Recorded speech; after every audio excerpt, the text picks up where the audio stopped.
Calculations based on chemical equation, इसके बारे में ज़रा बात करते हैं। अच्छा, इस पूरी टॉपिक को समझाने से पहले मैं एक रिएक्शन तुम्हें समझाना चाहूँगा। बेटा मेरे पास है CaCO3 कैल्शियम कार्बोनेट। तुम सबको ये बात पता है कि कैल्शियम कार्बोनेट होता है चूने का पत्थर। मेरे पास है HCl हाइड्रोक्लोरिक एसिड, और बेटा मैंने इसके 2 मोल लिए। HCl हाइड्रोक्लोरिक एसिड तेजाब है। अभी क्या होगा, जब चूने का पत्थर और तेजाब आपस में रिएक्शन करेंगे तो बेटा जी यहाँ से निकलेगा कैल्शियम और यहाँ से निकलेंगे 2 Cl। अभी बताया था ना, पहले वाली चीज़ का पहले वाला और दूसरी वाली चीज़ के दूसरे वाले हमेशा आपस में रिएक्शन करेंगे। तो बेटा पहली चीज़ का पहला Ca और दूसरी चीज़ का दूसरा Cl, तो ये दोनों आपस में रिएक्शन करेंगे तो बेटा हमारे पास बनेगा CaCl2 कैल्शियम क्लोराइड। ये भी एक नमक है मगर खाने वाला नहीं है।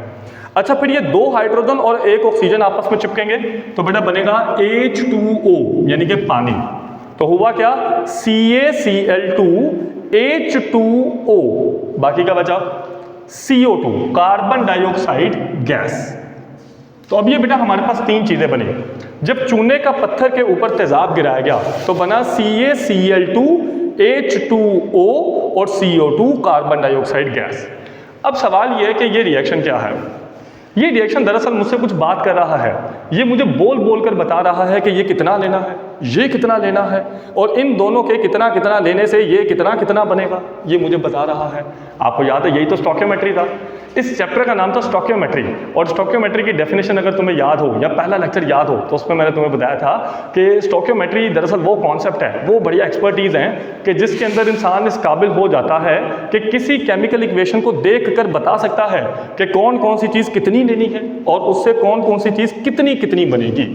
तो आइए जरा इसको समझते हैं कि ये हम कैसे कर सकते हैं। सबसे पहले बेटा याद रखिएगा, अगर मैं कैल्शियम की बात करता हूं तो कैल्शियम के एटम के पास पाए जाते हैं 20 प्रोटॉन 20 न्यूट्रॉन। इसको कैल्शियम नहीं पढ़ना, कैल्शियम। तो कैल्शियम में 20 प्रोटॉन और 20 न्यूट्रॉन।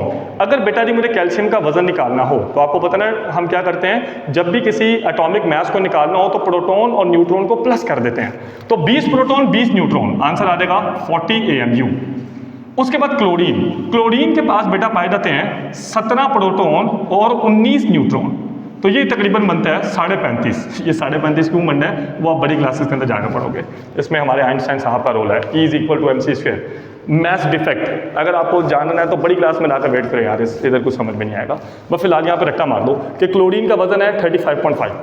ऑक्सीजन, ऑक्सीजन का वजन होता है 8 प्रोटॉन और 8 न्यूट्रॉन, तो वजन हो जाएगा 16 AMU। कार्बन का बेटा जी हमारे पास वजन होगा 6 प्रोटॉन और 6 न्यूट्रॉन, तो कार्बन का वजन होता है 12 AMU। अच्छा, इसी तरह हाइड्रोजन का वजन होता है सिर्फ और सिर्फ 1, क्योंकि उसके पास सिर्फ एक ही प्रोटॉन होता है। तो हाइड्रोजन का वजन 1, कार्बन का 12, ऑक्सीजन का 16, 35.5 40 हो जाएगा याद। 1 12 16 35.5 40, 1 12 16 35.5 40। हाइड्रोजन, कार्बन, ऑक्सीजन, क्लोरीन और कैल्शियम। लिखा जाए चलिए। कैल्शियम का वजन कितना है अभी बताया था, कैल्शियम का वजन है 40, कार्बन का वजन 12। अच्छा, एक ऑक्सीजन का वजन कितना होता है 16, मगर यहाँ पर तो 3 है, तो 16 3 48। तो बेटा जी हमारे पास आंसर कितना आ जाएगा 100 ग्राम।